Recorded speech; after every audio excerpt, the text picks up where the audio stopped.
Pues continuando aquí, ya empezamos con una parte que es buenas prácticas del diseño. O sea, ya vamos a empezar con el diseño como tal, a tomar decisiones. Lo primero es entender los principios. Los que les estaba hablando son básicos. Si trabajan con objetos, si trabajan con datos, si trabajan con centrado en funciones, si trabajan centrado al chorizo, como sea que trabajen en desarrollo de software, siempre deben tener esos tres principios claros, que deben ser capaces de abstraerse, que deben encapsular el comportamiento de los objetos.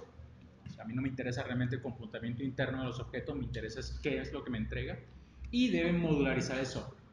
Pero además de eso, las organizaciones deben considerar principios en el desarrollo de software.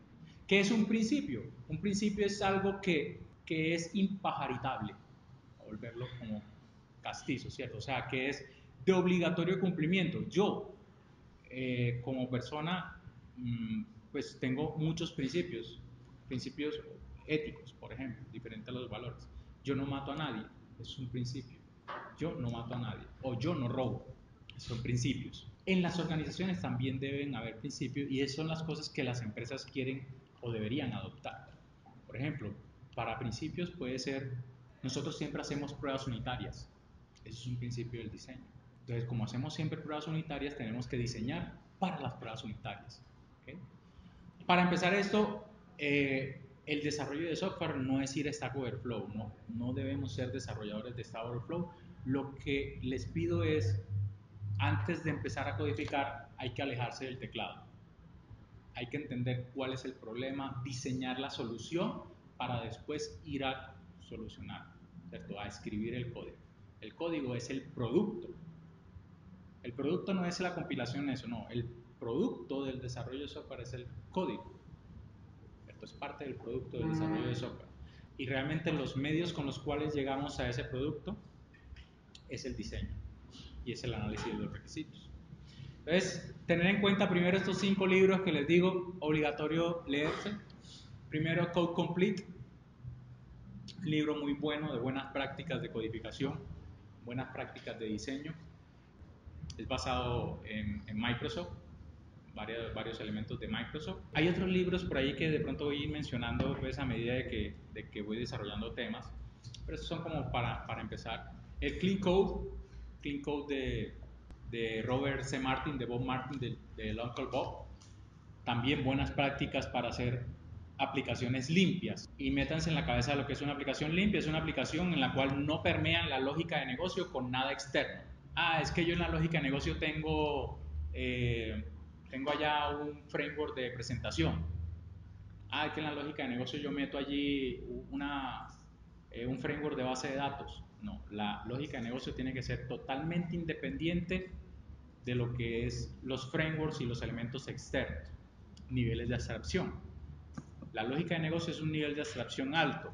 ¿Por qué? Porque representa el negocio, que es básicamente lo más importante y lo más relevante en un software.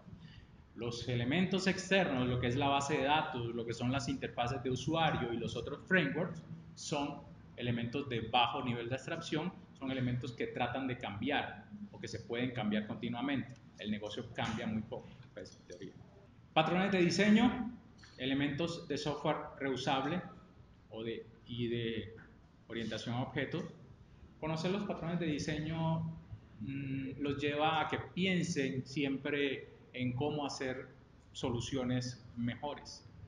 O sea, cuando uno masea estos libros y vas a desarrollar software, lo primero que te preguntas es, ¿será que aquí me cabe algún patrón? ¿Será que lo puedo hacer mejor con esta solución? Entonces, hay que entender muy bien esos patrones de diseño para saber cuándo se utilizan. El Domain Driven Design es un libro el libro azul y el libro rojo, que el libro rojo es de la implementación, el libro azul es de los conceptos de Domain Driven Design. En este momento, para el desarrollo de aplicaciones modernas se vuelve muy importante conocer. ¿Por qué razón? Porque uno debe darle mayor prioridad al negocio. Y el Domain Driven Design, el diseño dirigido por el dominio, implica que el desarrollo de software se haga centrado en el negocio, no centrado en los datos, que es lo que comúnmente hacemos. Centrado en los datos es que tú solamente piensas que vas a insertar un registro y que vas a consultar un registro. Listo. O que vas a hacer cambios sobre esos registros. centrado en el negocio es que tú piensas cuáles son las funciones del negocio y cómo se ven representadas en el software, y que esas funciones de negocio se inyectan con datos y sacan datos. Sí, pero realmente lo que importa es cómo es el procesamiento de la data. ¿Okay? Y por último, el Pattern of Enterprise Application Architecture de Martin Fowler, donde tiene un montón de patrones para hacer aplicaciones, para hacer arquitecturas de aplicaciones de empresas, no arquitectura empresarial, no, es aplicaciones de empresas. O sea, ahí hay patrones de cómo hacer aplicaciones escalables, cómo hacer aplicaciones altamente concurrentes, cómo hacer aplicaciones que trabajan la base de datos, cómo se hace un log optimista, cómo se hace un log pesimista, qué son los microservicios, cómo se trabajan los microservicios. Hay muchos patrones en ese libro de Martin Fowler. Otros tantos libros por allí para leer, pues depende de lo que uno ya quiera, en lo que se quiera especializar, en lo que quiera trabajar. Programar realmente no es construcción, programar no es bolear código, programar es hacer buen diseño de software. ¿Cómo se mide que un software es bueno? En la cantidad de what the fuck por minuto. ¿Qué es la cantidad de what the fuck por minuto? Cuando tú haces revisión de pares y pones a tu compañero a que te revise el código está malo si el compañero tuyo dice, este man, ¿por qué hizo esto así? Hey, ¿qué es esta Mari? ¿Qué es esta? No, y empieza a arrancarse la cabeza, eso quiere decir que el software no tiene calidad. Puede cumplir con los requisitos funcionales, que es una parte de la calidad del software, ¿cierto? Pero con otros elementos de la calidad del software puede ser que ya no esté cumpliendo, ¿sí? Y no solamente pensar en elementos a corto plazo, hay que pensar en la evolución del software. La mayoría de las empresas quieren que el software dure años, ¿cierto? No dure meses, sino que dure años. Entonces, al durar años, hay evolución en el software, evolución en tecnología, evolución en requerimientos, en funcionalidades, y quieren que esos cambios se implementen rápidamente. Entonces, hacerlo mantenible, hacerlo escalable, hacerlo rápido en el tiempo, es importante para todo negocio. Entonces, por eso hay que pensar más en el diseño que en bolear código. Yo lo que espero es que algún día del tiempo el boleo de código no sea necesario, porque hay generadores de código que a partir de un buen diseño te sacan el código. Ya está, ¿no? Ya casi está. Porque uno muchas veces, por ejemplo, con los lenguajes de quinta y sexta generación, Kotlin, un Clojure, un F-Sharp, un Go, realmente está en otro nivel en el cual no escribes tantas instrucciones, sino que escribes unas instrucciones someras y eso te lo bota a un lenguaje mucho más robusto. En el caso de Kotlin te lo pasa a Java, en el caso de Go creo que también lo pasa a Java, o a Scala. Bueno, en Scala te lo pasa muchas veces a Java. Entonces, lo que estás buscando, o lo que se está buscando, es tirar menos líneas de código, pensar más en cómo hago la aplicación antes de bolear líneas de código. ¿Ok? Hay que entender de esos libros que les dije. Primero es ser un programador muy limpio, ser un programador pragmático, no pensar en el problema inmediato, no pensar en la solución a hoy, sino medir 2 veces y cortar una vez. A pensar siempre en cómo las decisiones que uno toma pueden comprometer a los elementos, a las decisiones de futuro, y asumir la responsabilidad. Eso es muy importante. No echarse el agua sucia, no echar el agua sucia a los otros. Uno tiene que asumir cuál es su responsabilidad dentro del desarrollo de software, y esto llevarlo también al código que implementas. Dentro del desarrollo de software siempre deben buscar como principio, primero, ya les hablaba, ser limpio es buscar independencia de los frameworks, elementos de bajo nivel. ¿Por qué? Porque los frameworks cambian, ¿sí? Angular cambia, React cambia, Vue cambia, las bases de datos evolucionan, las bases de datos cambian, ya hablan de bases de datos no SQL, ya hablan de bases de datos cuánticas, ya hablan de otros tipos de bases de datos, y uno tiene que evolucionar su aplicación. Entonces, entre más independencia tengas de los frameworks en el desarrollo de software que hagas, mucho mejor. ¿Cómo logramos independencia de los frameworks? ¿Cómo creen ustedes que podemos lograr esa independencia? ¿Qué se les ocurre? ¿Qué han aprendido por ahí? Por ejemplo, el MVC, ¿qué es? ¿Qué es MVC? Modelo de vista controlador. ¿Y para qué sirve el MVC? Para separar responsabilidades, para separar capas. ¿Qué capas o qué componentes? Realmente es componentes. ¿Qué componentes se separan? Vista, controlador y modelo. Y el modelo es lógica de negocio y la vista del controlador es interfaz de usuario. Entonces separa uno la interfaz de usuario del modelo que es el negocio. Entonces, ¿ahí qué estamos haciendo? Estamos independizando. ¿Por qué? Porque si en mi interfaz de usuario tengo framework de interfaz de usuario, el negocio no se va a ver afectado, está separado. Arquitectura por capas. ¿Qué es? Dividir también, separar responsabilidades. Entonces yo separo por allá una capa que se va a enfocar en solamente acceder a los datos y mi negocio está solito. Entonces yo independizo. Todo lo que es el acceso a datos con frameworks, ORM, con toda esa vaina está por allá en un proyecto y el negocio no se va a ver permeado por eso. Capacidad de realizar pruebas también debemos buscar en el desarrollo de aplicaciones. Les mencionaba, una de las problemáticas que tienen las pruebas unitarias, primero es la capacidad de abstracción, porque muchos desarrolladores y diseñadores no son capaces de abstraer los componentes como elementos individuales. Siempre están como que, ay, es que esto tiene que utilizar una base de datos. Ay, es que esto tiene que meterle los datos por una interfaz de usuario. Entonces, el componente no es capaz de salir como una unidad individual, independiente, abstraída. Entonces, ver eso como un componente allá. Entonces, esa es la primera dificultad. La segunda dificultad es que las aplicaciones no permiten hacer pruebas unitarias. ¿Por qué razón? Porque están enmarañadas. Entonces, ¿yo qué busco? Primero, yo busco hacer pruebas unitarias de qué componentes, de los componentes que modifican la lógica de negocio, que ese es un principio que debemos tener en las empresas. Ese principio, bueno, para mí es una buena práctica, es lo que aplico yo. Solamente le hago pruebas unitarias a los elementos que tienen lógica de negocio. Los elementos que son CRUD, no le hago pruebas unitarias, porque no tiene sentido hacerle, ¿cierto? Los elementos que son entidades sin ninguna inteligencia, como por ejemplo una clase en Java con puros get y set, ¿qué pruebas unitarias le pueden hacer a los get y set? Ninguna.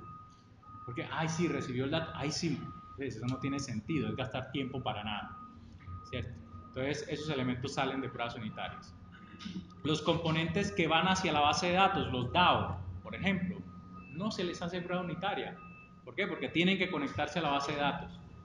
Entonces es una prueba de integración. Estoy probando un componente contra otro componente. Porque si lo pruebo individualmente, ¿qué voy a probar? Voy a probar que él está recibiendo el método y que me está respondiendo ¿qué? Me está respondiendo con unos datos que yo le estoy inyectando, porque no debo tener la base de datos. Entonces no tiene sentido la prueba unitaria, porque lo que estoy haciendo es recibir los datos que yo estoy inyectando. ¿Qué más? ¿Qué otros elementos hay por allí que se les debe hacer pruebas unitarias? A los controladores, por ejemplo, si tienen un API REST, se les hace prueba unitaria a esos componentes que reciben los requests REST.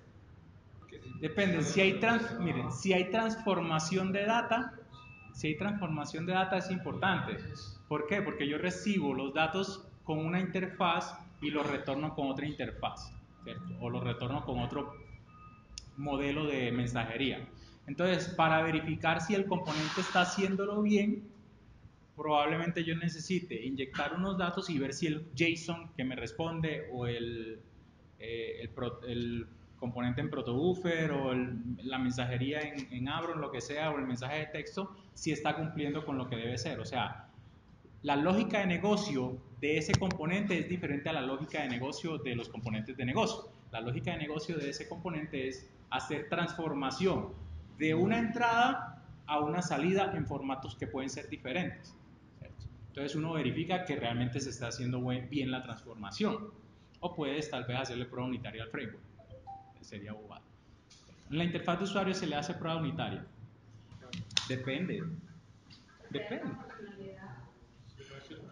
Uno en las interfaz de usuario tú puedes tener lógica no de negocio, puedes tener lógica de validaciones sintácticas. ¿Cómo así? Validar que un dato sí venga, no venga nulo, venga con un valor específico, la fecha esté bien. Entonces hay componentes dentro de la lógica de negocio que pueden hacer esas validaciones y puede ser que uno necesite verificar que esos componentes realmente lo hagan. Por ejemplo, lo haces en JavaScript, entonces tú en JavaScript haces un componentico que te valide que un campo de texto solamente reciba texto, no reciba números, entonces tú le haces una prueba unitaria a ese JavaScript para poder garantizar eso. Pero la prueba que estás haciendo es a nivel de requisito funcional, no a nivel de comportamiento del componente, ¿cierto? El componente individual. Sí, sí, tiene lógica que se pueden probar individualmente esa lógica, sí es una prueba unitaria. Pero bueno, podemos entrar en pruebas unitarias o pruebas de integración. Independiente del tipo de prueba que se quiera hacer, los componentes deben ser capaces de ser probados. Yo debería poder hacer pruebas unitarias, pruebas de integración, pruebas de aceptación o de usuario final, debería hacer pruebas de usabilidad, debería poder hacerle pruebas de seguridad, poder hacer pruebas de desempeño. Ah, no, es que esta aplicación no se le puede hacer pruebas de desempeño. ¿Por qué? Ah, no, es que la hicimos en Angular y no sé, no se puede automatizar. No, como así. ¿Sí? Es independiente, yo tengo que poder hacerle pruebas. Tercero, debemos buscar siempre tener independencia de la interfaz de usuario, son principios del diseño. O sea, la interfaz de usuario debe ser aislada de lo que es el negocio, no debe estar enmarañada, independencia de la base de datos e independencia de cualquier elemento externo, frameworks. Ahí es donde llegan los principios SOLID. Pero antes de entrar a los principios SOLID, ¿qué principios tienen ustedes? ¿Qué cosas son de obligatorio cumplimiento para ustedes? Entonces hay que definir principios porque si no, todo el mundo puede hacer lo que le dé la gana. ¿Cierto? Así es. ¿Sí? O sea, un principio puede ser ustedes cómo desarrollan software. O sea, por ejemplo, ustedes utilizan Scrum o no utilizan Scrum, o utilizan Ágil o no utilizan Ágil, eso es un principio, ¿cierto? O puede ser tradicional. Un principio puede ser que todo tiene que estar documentado o nada está documentado, una de dos. Decía, podemos hacer pruebas, tenemos que hacer pruebas. Un principio puede ser que todo tiene que estar automatizado en pruebas, en integración continua. Otro principio puede ser eh, que las aplicaciones siempre deben estar separadas las aplicaciones tienen que estar siempre implementadas en arquitectura por capas. ¿Qué aplica en sus proyectos? Aquí hay unos ejemplos. Pues. Primero, el layering. Ya de hecho, decía desde el principio, el considerar cuando uno le pregunta a alguien cuál es la arquitectura de la aplicación y que le digan a uno, no, es que la arquitectura es arquitectura por capas, estamos hablando de que no hay una definición arquitectónica real en la organización. Porque la arquitectura por capa es la base de lo que es la estructura de una aplicación. Es lo primero que uno hace para poder darle estructura a la aplicación. De hecho, cuando veamos patrones, vamos a ver que están dentro de una clasificación que se llama del barro a la estructura. O sea, no es que no sea considerado un patrón, es que para mí toda aplicación ya debe ser hecha ya debe estar hecha con una arquitectura por capas. ¿Por qué razón? Porque es lo básico, la separación de responsabilidades. ¿Qué otro principio? No incorporar lógica de negocio en las vistas. Ustedes incorporan lógica de negocio en la presentación. Primero hay que entender qué es una lógica de negocio, ¿cierto? Yo tengo otro principio, es que en los componentes de acceso a datos tampoco debe haber lógica de negocio. ¿Y qué es una lógica de negocio? Cualquier silogismo, o sea, cualquier if ya es una lógica de negocio. Cualquier if que tenga que ver con flujo de negocio. No con decisión de datos, como por ejemplo, si el dato viene nulo, entonces se ejecute esta otra operación. Eso ya es una lógica de negocio, que muchas veces la implementan o en la interfaz de usuario o la implementan en la base de datos. ¿Por qué la implementan en la interfaz de usuario? Porque, no, es que les queda mucho más fácil.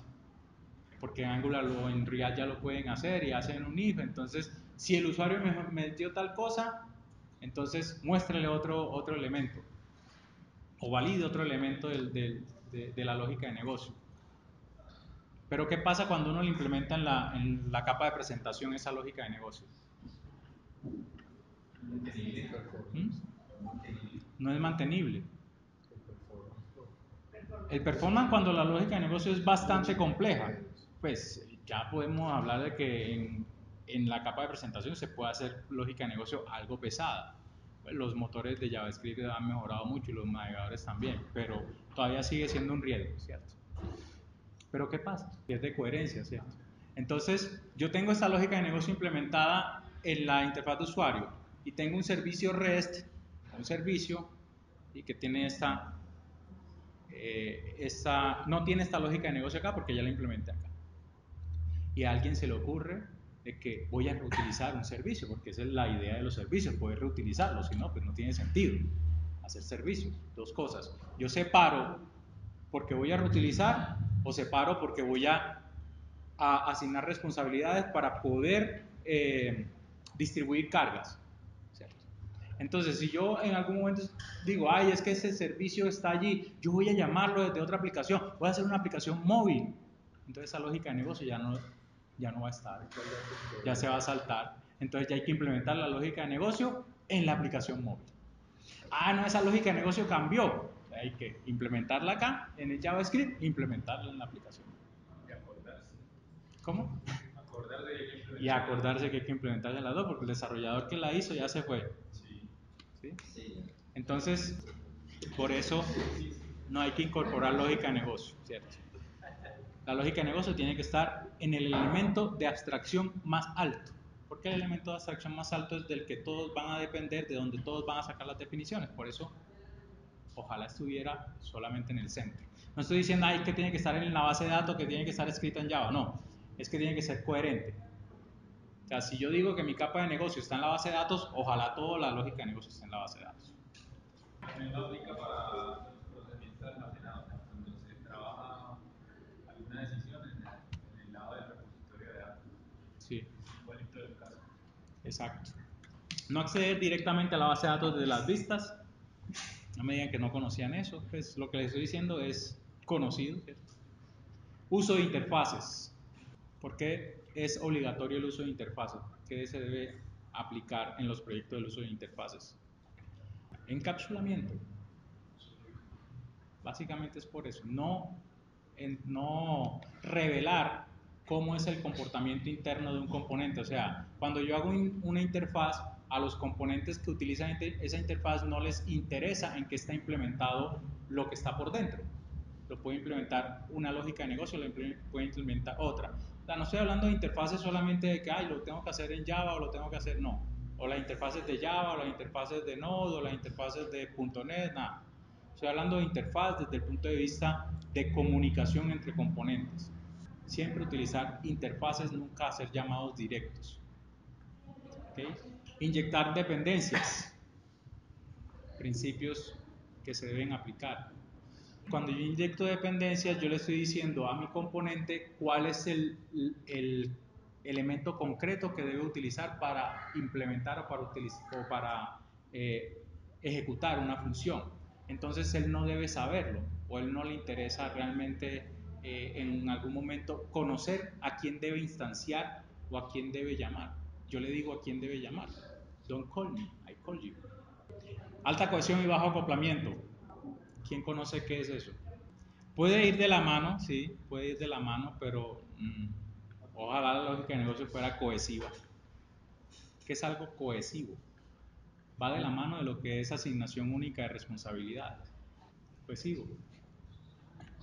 Cuando ustedes tienen un átomo, cuando ustedes tienen un balín, cuando ustedes tienen una bolita de cristal, eso es algo muy cohesivo, muy cohesionado, está muy unido, ¿cierto? Separarlo es difícil, ¿sí? Entonces algo, pues la alta cohesión quiere decir que el componente tenga la mayoría de las cosas que necesita para poder hacer su responsabilidad. Eso es ser altamente cohesivo, o sea, tener el mínimo de dependencias hacia afuera para poder hacer su trabajo. Por eso va de la mano de lo que es el acoplamiento. Entre más cohesivo sea un componente, debe tener menos acoplamiento. O entre menos acoplamiento tenga un componente, más cohesivo es. Decía, la arquitectura por capas, en su definición, tiene que respetarse la cohesión de cada una de las capas. O sea, entre menos dependencia tengan las capas, mucho mejor.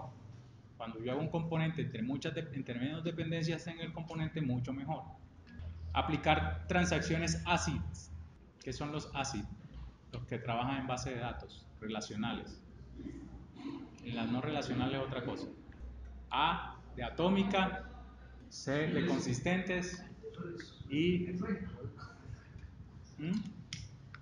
I de isolated, aisladas, D de durables. Entonces las transacciones tienen que ser atómicas, se hace todo, no hace nada, deben ser consistentes, ¿cierto? O sea, si yo escribo algo, eso debe ser lo que se lea, deben ser aisladas, o sea que una transacción no debe afectar a otras transacciones, y deben ser durables, es que lo que yo escribo debe permanecer o perdurar en el tiempo. El dry, don't repeat yourself. Pregunta con las transacciones ácidas. ¿Cuáles de sus aplicaciones manejan en este momento transacciones ácidas? ¿Qué aplicaciones le hacen análisis de acidez de las transacciones? Bueno, ¿a qué aplicaciones les manejan las transacciones? ¿Dónde inicia una transacción y dónde termina una transacción? ¿Definen que la transacción inicia desde la interfaz de usuario o definen que la transacción inicia solamente en los componentes de acceso a datos o en los componentes de negocio? Sí lo aplica, o sea, uno lo aplica. ¿Por qué? Porque es que el negocio lo obliga a uno. Por eso, si el negocio no necesita transacciones, yo no implemento transacciones, pero el negocio me va a obligar en algún momento. ¿Por qué toman la decisión, por ejemplo, de utilizar una base de datos no SQL, Mongo, Cassandra, Project Voldemort o cualquiera de estas a una base de datos relacional?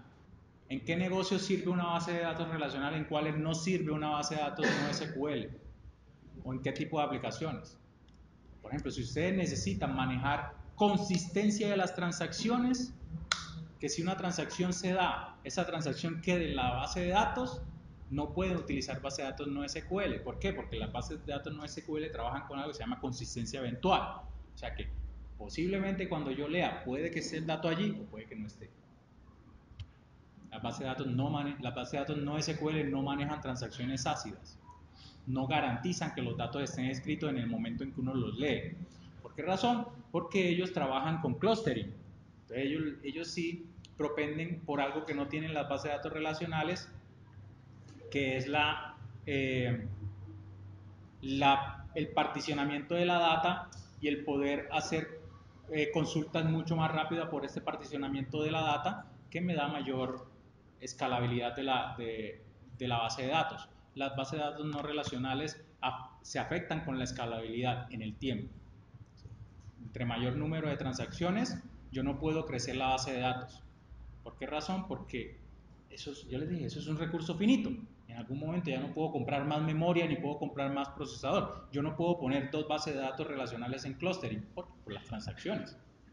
Los DTR y todo eso, cómo hago sincronización y todo ese cuento, es demasiado costoso. Entonces, para eso llegan las bases de datos no relacionales. Ellas dicen, yo no le voy a parar bolas a las transacciones, voy a pararle más bola a la escalabilidad. ¿Sí? Prestarle más atención al tema de la escalabilidad. Entonces, yo puedo hacer un clúster de base de datos, un clúster de Mongo, donde pongo 10 servidores de Mongo, todos hablándose. Un clúster. Entonces, yo en este clúster tengo los datos de Bogotá, Medellín, Calcuta, los datos particionados o los datos particionados por fecha del año 1, del año 2, del año 3, ¿sí? O por tipo de usuario, lo que quiera, depende del particionamiento que yo quiera hacer. Y así la data puede accederse mucho más rápido. Pero ¿qué pasa? Cuando yo escribo un dato en un nodo, hay un tiempo de latencia para poder replicar ese dato en todos los nodos. Y si yo escribí ese dato allí y otro señor leyó de otro nodo, porque le tocó, lo asignaron por balanceo de carga, por desempeño, entonces él no va a encontrar ese dato. Pero si yo escribí acá, ¿por qué no lo encuentro? Eso es consistencia eventual. En algunos momentos no va a haber los datos que ya escribí. Entonces la lectura van a ser lecturas fantasmas o lecturas sucias. Entonces cuando yo tengo una aplicación o estoy en un negocio en el cual necesito consistencia de las transacciones, por ejemplo, cuando trabajo con plata, cuando trabajo en aplicaciones financieras, cuando trabajo con elementos en los cuales es necesario que los datos que yo escribo y otro los lee sean consistentes, yo no puedo utilizar bases de datos no SQL. Ahora es que llegó el desarrollador aquí, yo quiero meter esto Mongo, no, pues es una aplicación financiera, no puede Mongo. O puedes Mongo, pero una sola instancia de Mongo, no puedes Mongo en un clúster. Entonces ya conviertes Mongo en un repositorio de JSON. No le estás potenciando lo que realmente sirve de Mongo, que es el clustering y la alta escalabilidad que te dan las bases de datos no relacionales y la velocidad de respuesta. Entonces hay que pensar en ese tipo de cosas solamente por la escogencia de la base de datos y las transacciones ácidas.